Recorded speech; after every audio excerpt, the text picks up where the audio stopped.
The elder did not bow. He did not dare. He stood with his hands at his sides and spoke as one speaks to a mountain that remembers your grandparents. Names. "We bring a listener," he said. "He has kept silence well. He has not bitten the world that feeds him. He is yours to test."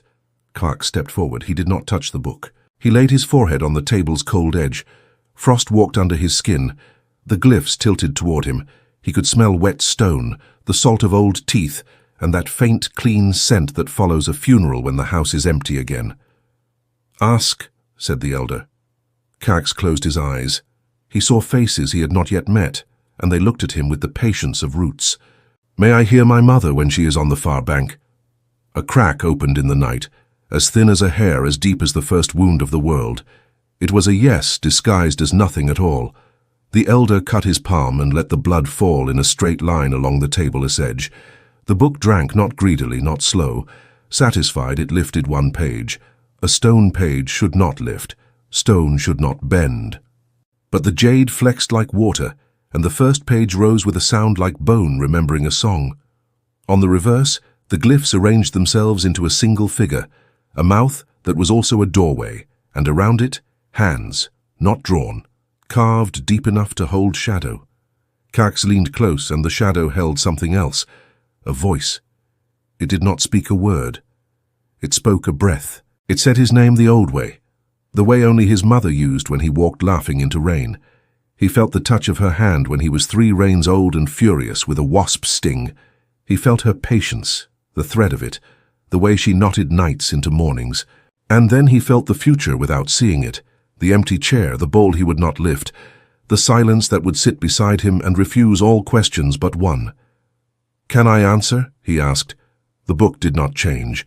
The elder shook his head. "You may never speak to the dead, you may only listen." "Then why does it speak to me?" "Because the dead are polite," the elder said, and for a moment his voice almost smiled.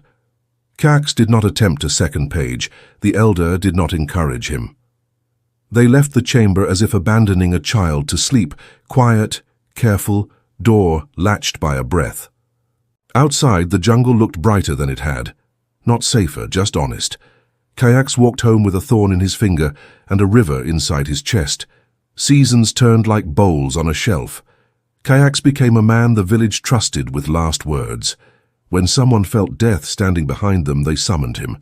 He sat by the mat. The dying pressed his thumb to Cax's forehead, and Cax listened while the house forgot how to hold the person it had held. Later, when the morning was fed and the smoke was cooled, he went to the chamber, placed blood on the table, and opened a page that turned by itself. He never asked for prophecy. He never asked for gold. He asked only for the thread that keeps grief from tearing. He returned with that thread and wove it into the village's sleep. But balance keeps its ledger. For every page opened, a weight shifted. Birds began to nest on roofs just before storms. Dogs watched corners that had never mattered. Children drew houses with no doors, and their mothers pried their fingers open to put bread inside. The elder grew thin. He took his meals outside, stared at the earth, and nodded to it as if it had said something reasonable. "Too many pages," he warned. "Each one is a door. Open too many, and the house forgets which way is inside." Cax listened. He slowed. He refused grief that could live without his help. He refused questions that were really demands, refused tears that smelled like envy. But even a careful man can be unmade by love. She came to the village when the cicadas had burned the air thin and the moon hung low enough to drink. She brought with her a basket of bones that were not bones. They were wood polished by fingers, carved into shapes that would remind the hands to be gentle. Her name was Ixchel, though she did not belong to the goddess whose name she bore.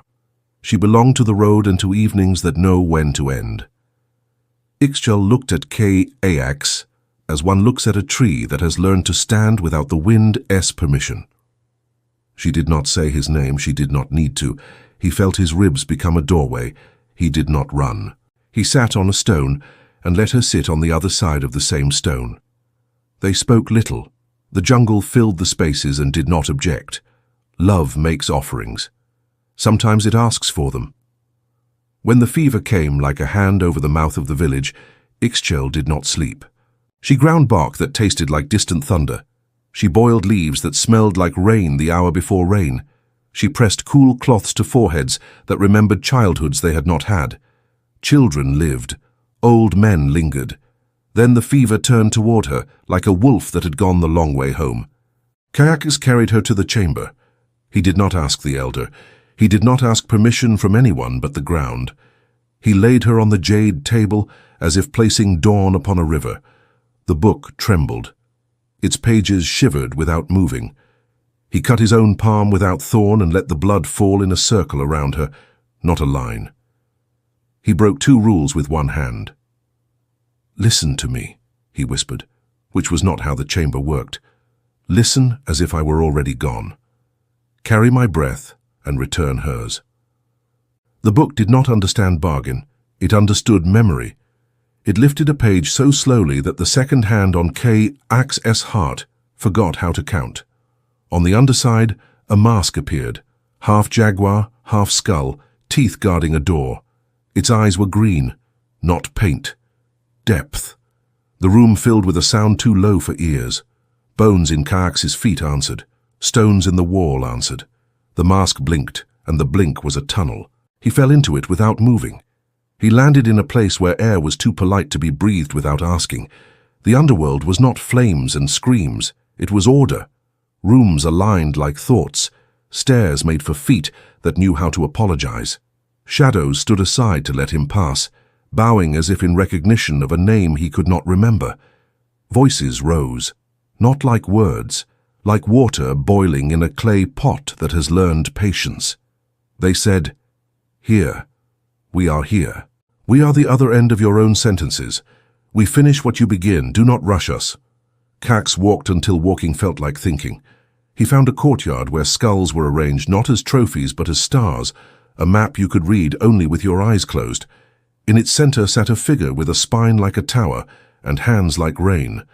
The figure wore a jade book in place of a chest. Each breath turned a page. The pages made no sound.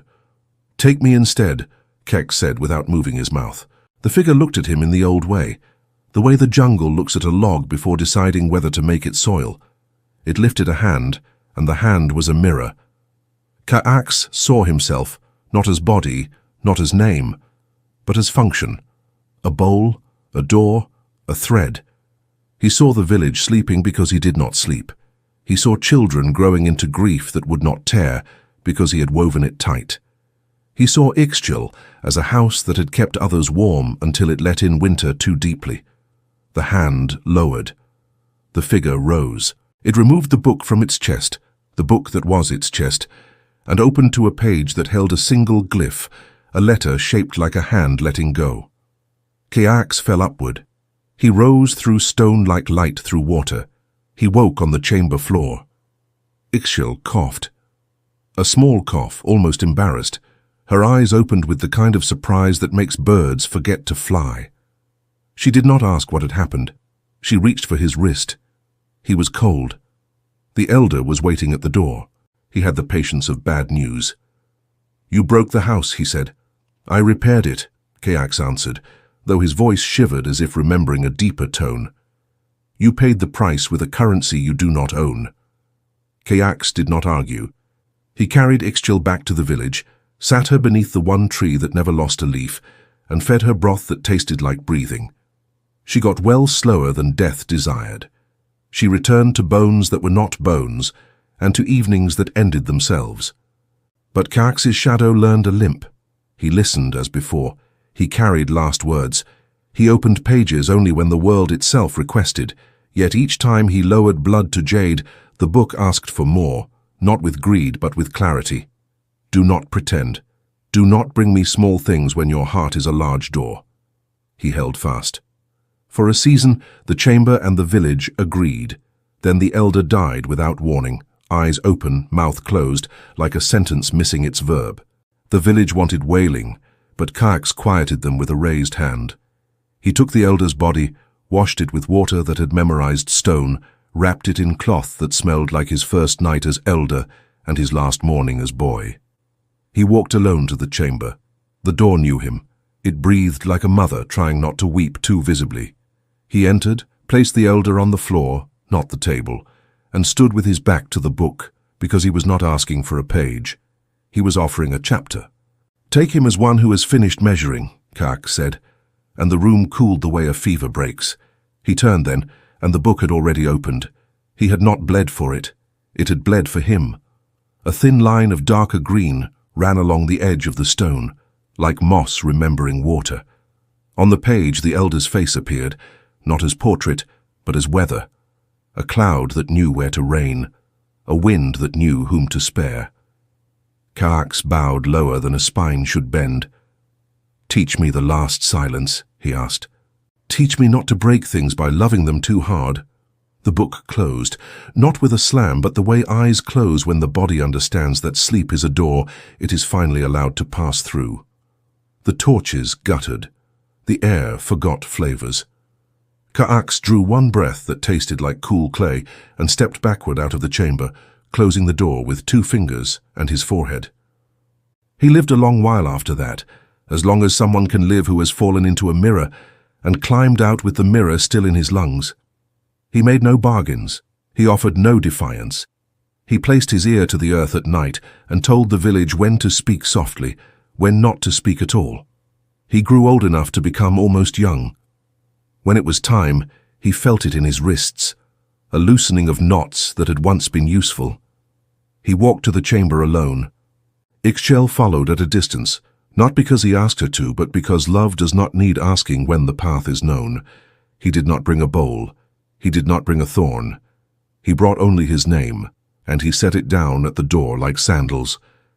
He entered barefoot, a child stepping into a river that knew his height. The book stood closed. The table breathed.